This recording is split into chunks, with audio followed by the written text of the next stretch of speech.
Hello everyone, and welcome to this easy acrylic portrait technique. This is a technique that I like to use when I am working on a black canvas. So I first start out by gessoing my canvas black with Liquitex black gesso and letting it dry overnight. The reference photo I'm using is royalty free from unsplash.com, and I then draw onto my black canvas with a white charcoal pencil and change my reference photo to black and white.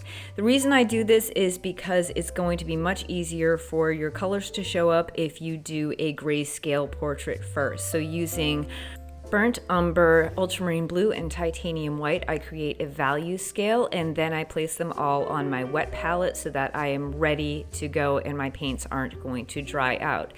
The next thing that I do is I basically follow the value scale that I see in the black and white photo to create my value scale on my canvas. And this is a really helpful thing to do, especially if you're not used to trying to figure out what values are in color. If you have a grayscale value painting underneath, it's called a grisaille.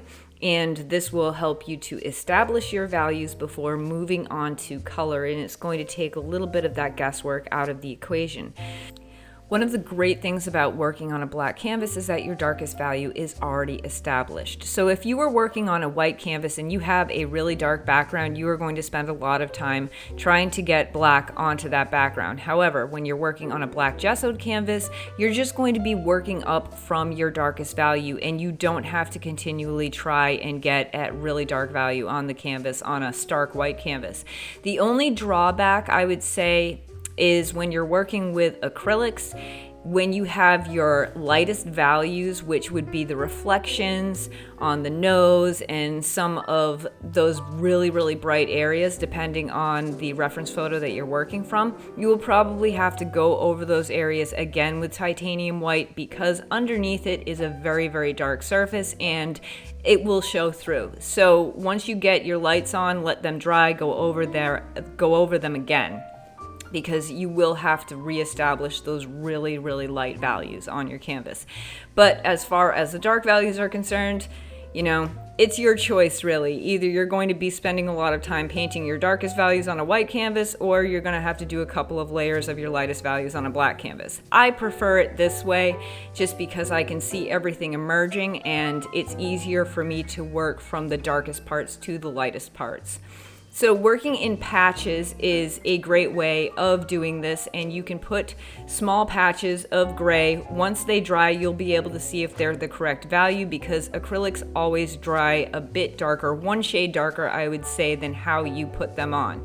So you might want to take that into consideration when you're doing a grisaille like this in acrylics, is to always take note of the fact that acrylics do dry darker. You might want to paint your grayscale underpainting a shade lighter than you actually see it, because it's going to dry a shade darker. And as I said before, there is a reason why I do a grisaille on a black canvas before moving on to color, is because a lot of acrylic paints, especially the darker colors, are going to be more transparent. They're not going to show up on the black canvas. You won't be able to see them.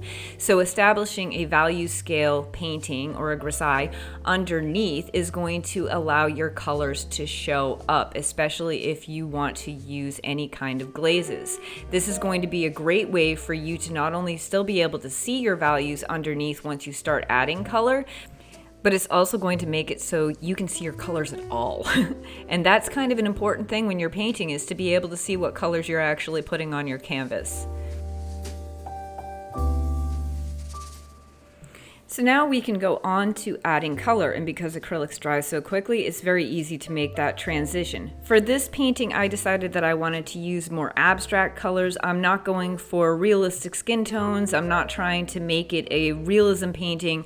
I really just want to have fun with the painting process. So I'm using some glazing medium to first apply some glazes, and this is going to add more transparency to the paint. This is a crimson that I'm using, but you can see that the values underneath are still visible. So this is very helpful because it's a transparent color. I can still see the grayscale values underneath, and this is one of the greatest things to get a lot of coverage on your painting very quickly, is that you can use a glaze and cover all of the areas that you need to. This is where I start straying away from the reference and I start making the painting more of my own.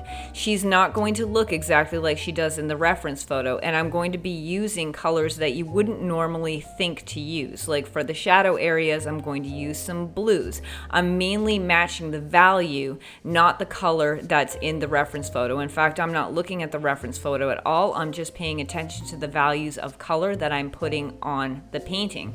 And working in layers with acrylic is going to make your painting process go a lot faster. So putting an entire glaze on the face of one color just gets a base color on the face, and then you can start having fun. You can start adding different colors to it. You can add blues, pinks, yellows, whatever you want, and just continue on following the values. And that's all you have to do is follow the values. The colors aren't important, it's just the values. So if you wanted to use green for the shadows, if you want to use purple, if you want to use any kind of wild abstract color, as long as it is the correct value, it is not going to matter. You're still going to get something that looks moderately realistic. And using your layers where you continue to add brush strokes on top of brush strokes is going to add more dimension to your painting. And once you have all of this, the detailed area done, then you can move on to other areas of the painting and you can start adding some dramatic flair to it. Like I'm adding some really bright red, which I mix some fluorescent red with a cadmium red in order to get this really bright color. And then I start adding other colors to it that aren't in the reference photo at all. So I'm really making the painting into more of an expressive piece of artwork versus trying to create a hyper-realistic painting of a portrait, which if I were going to do that, I would use oil paint anyway. But I can kind of add a dramatic flair to it. I can use markers, and these are iron lac markers that I'm using right now just to get this kind of spray effect. I also use some solid paint markers, and these are awesome. These are from Sakura, and they come in all different colors, and they give a crayon effect. But that's really how I would create an expressive portrait in a day, and that's really all this took, was a day to create. So I hope you enjoyed this video. I hope this gives you some tips, especially if you're a beginner and you want to start painting portraits.